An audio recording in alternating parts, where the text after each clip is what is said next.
जय जगन्नाथ सिंह बाबू ओडिया युग संचालन को आपको स्वागत। नेताजी जयंती उपलक्षे सुंदर भाषणटी।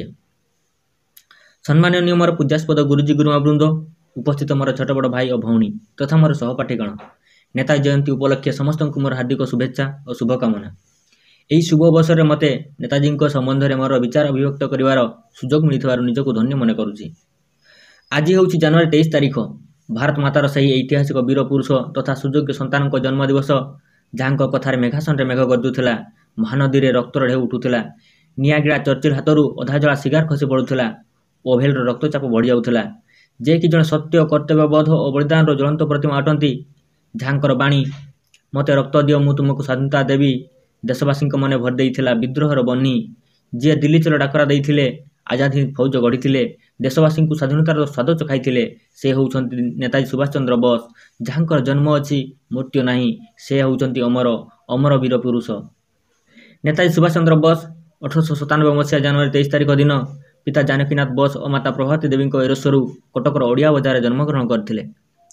नेताजी सुभाष चंद्र बोस दिग्दर्शक थिले प्रधान शिक्षक बणीमाधव दास। पिला दिनरू ही नेताजी हृदय में देशप्रेमर भावना जागी उठिथिला। स्कूल पढ़ुवा समय सेठी भारतीय छात्रों प्रति पातर अंतर देखि तांको मनरे विद्रोहर बन्ही जड़ी उठिथिला। नेताजी सुभाष चंद्र बोस बापा जानकीनाथ बोस निर्देश में बिलात जाइथिले। सेठारे ICS पास कले, किंतु ICS रो काम नापी राजी ही नथिले। जहाँ को एकमात्र लक्ष्य भारत मातार सेवा और मुक्ति, से निजक केमिति करथान्ते इंग्रेज सरकार गुलामी। तेणु से ICS चाकरी छाड़ी देश को फेरी आसिले एवं निज जीवन को स्वदेशी आंदोलन में समर्पण करदे। इंग्लैंड फेरिबा परे सुभाष चंद्र बोस असहयोग आंदोलन में झांस देले। गाँ गंडा बुली छात्र शिक्षक कृषक और श्रमिक मानक असहयोग आंदोलन में जोग देवाई आह्वान देले। से घोषणा कले स्वाधीनता नचेत मृत्यु। नेताजी सिद्धांत उपनीत होते जे इंग्रेज मान सहित युद्ध अनिवार्य। तेणु से बुली बुली कहले जे जोठारे थाउ ना कहीं समस्ते भारतर संतान भूली जाओ ना कि भारतर स्वाधीनता ही आंभमानकर लक्ष्य। स्वाधीनतार आउ कौन विकल्प नहीं। स्वाधीनता कहीं दिए नहीं, छड़ाई नेबाक हुए, कहार भिक्षार स्वाधीनता मिले नहीं। सुभाषों अग्निवर्षी बाणी देशवासी को उद्बुद्ध कला। तांकर मनछुआ कथा रक्तता गीत समस्त को आकृष्ट कला।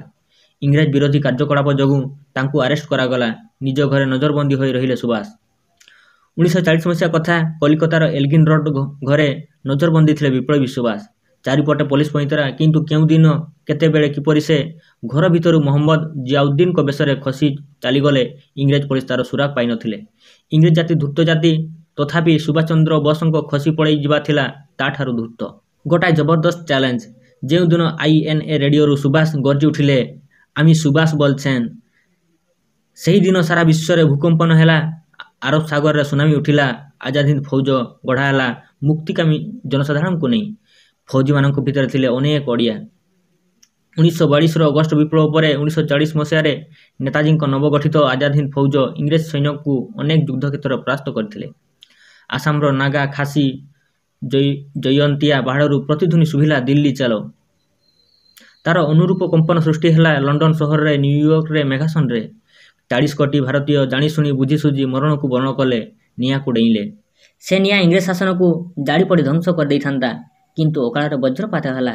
1945 मसीहा अगस्ट 8 तारीख दिन विमान दुर्घटना नेताजी तिरोधान होगला बोली प्रचार करागला। सुभाष रहस्यमय हो रहीगले, तांकर शरीर को कहीं देखिपारे नहीं। केतेक कहती सुभाष मरी जाइछंती, केतेक कहती से बंचिछंती, किंतु सुभाष कहांती। सुभाष चंद्र बोस भारतर गर्व और गौरव, विश्वर एक आदर्श पुरुष। तांको परि देशप्रेमी वीर पुरुष विरल।